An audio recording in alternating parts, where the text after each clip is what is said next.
ঢাকামুখী Jamuna express বিমানবন্দর স্টেশনে লাইনচ্যুত হয়েছে। শনিবার সকাল ৮টা ১৬ এই ঘটনা ঘটে। ঢাকার বিমানবন্দর রেলওয়ে স্টেশনের কর্মকর্তারা এ তথ্য জানান। ফলে বিমানবন্দর স্টেশন থেকে ঢাকার দিকে ট্রেন চলাচল বন্ধ রয়েছে। এরই মধ্যে রেলওয়ে কর্মকর্তারা জানিয়েছেন, কমলাপুরে স্টেশনে চলছে ট্রেনের শিডিউল বিপর্যয়। সকাল ৯টা থেকে দুপুর ১২টা পর্যন্ত যেসব ট্রেন পূর্বাঞ্চল ও পশ্চিমাঞ্চলের বিভিন্ন রুটে যাওয়ার কথা, সেগুলো সময় মতো স্টেশন ছাড়তে পারছে না। ফলে কমলাপুরে দুর্ভোগে পড়া যাত্রীরা অসন্তোষ এবং ক্ষোভ প্রকাশ করেছেন। ৯টা ৪৫ ঢাকার থেকে ছেড়ে যাবে ভৈরব। তো এখন ধরে বসে আছি, ট্রেনের কোনো খোঁজ খবর পাচ্ছি না। কোথায় কি হচ্ছে শুনতেছি যে টঙ্গী নাকি সমস্যা হচ্ছে, ঠিকঠাক হবে তারপরে আসবে। আমাদের ট্রেন হচ্ছে জয়ন্তিকা 11টা 15-তে। এখন ডিলে যে হবে আমরা এই ব্যাপারে আসলে কিছু জানি না। এখানে জিজ্ঞেস করছিলাম যে আমাদের প্ল্যাটফর্মটা কোনটা, তো ওনারা বললো যে এখনো বোর্ডে দেওয়া হয় নাই, আমরা এখনো ওয়েট করতেছি। ঢাকামুখী যমুনা এক্সপ্রেস বিমানবন্দর স্টেশনে লাইনচ্যুত হয়েছে। সকাল ৮টা ১৬ এই ঘটনা ঘটে। ফলে বিমানবন্দর স্টেশন থেকে ঢাকার ট্রেন চলাচল বন্ধ রয়েছে। কমলাপুর স্টেশনে রয়েছে ট্রেনের শিডিউল বিপর্যয়। ফলে দুর্ভোগে পড়া যাত্রীরা অসন্তোষ এবং ক্ষোভ প্রকাশ করেছেন। এ বিষয়ে আরও বিস্তারিত জানাতে আমাদের সাথে আমাদের সহকর্মী সুমন মাহমুদ যুক্ত হয়েছেন। সুমন, আমরা এর আগে আপনার কাছ থেকে যেমনটা শুনছিলাম যে এই ট্রেনের বিপর্যয়ের কারণে বলা যায় পুরোই আজকে সারাদিন যে কটি ট্রেন চলাচল করার কথা ছিল, শুধু বিমানবন্দর এবং কমলাপুরই নয়, ঢাকার সাথে আসলে বলা যায় ট্রেন চলাচল একেবারেই এখন বিঘ্নিত অবস্থায় আছে।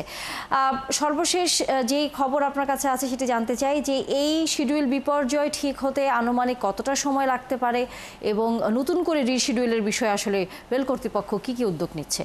তানিয়া, আপনাকে ধন্যবাদ। তানিয়া, কিছুক্ষণ আগে আমি যে কমলাপুর রেল স্টেশনের যে স্টেশন ম্যানেজার আছেন তার সঙ্গে কথা বলেছি।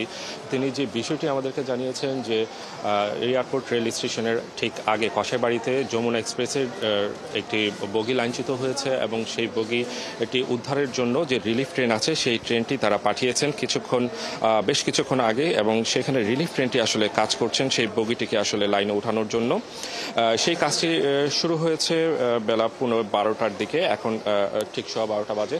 তারা যেটি বলছেন যে এই ধরনের একটি বগি লাইনচ্যুত হলে সেটিকে আবার পুনরায় লাইনে উঠিয়ে আনতে প্রায় 40 মিনিট বা 45 মিনিট সময় লাগে, কোনো কোনো ক্ষেত্রে 1 ঘন্টা সময় লেগে যেতে পারে।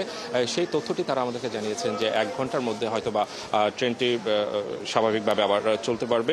যেহেতু দুইটি লাইন দিয়ে ঢাকার ইন এবং ঢাকা থেকে বেরোয় যাওয়ার ট্রেনগুলো যাতায়াত করে, সেহেতু একটি লাইন বন্ধ হয়ে গেছে লাইনচ্যুত হওয়ার কারণে।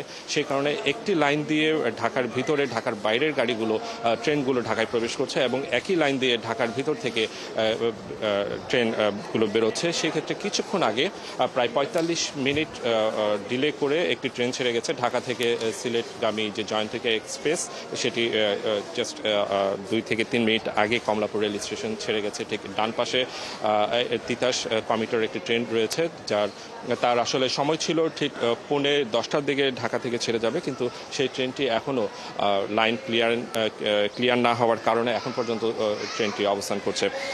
স্টেশন থেকে যে বিষয়টি অভিযোগ করছেন বারবার যারা যাত্রী আছেন, তারা বারবার যে বিষয়টি অভিযোগ করছেন যে কর্তৃপক্ষ আসলে তাদেরকে তেমনভাবে কোনো কিছু জানায়নি যে কোন ট্রেন কখন ছাড়বে।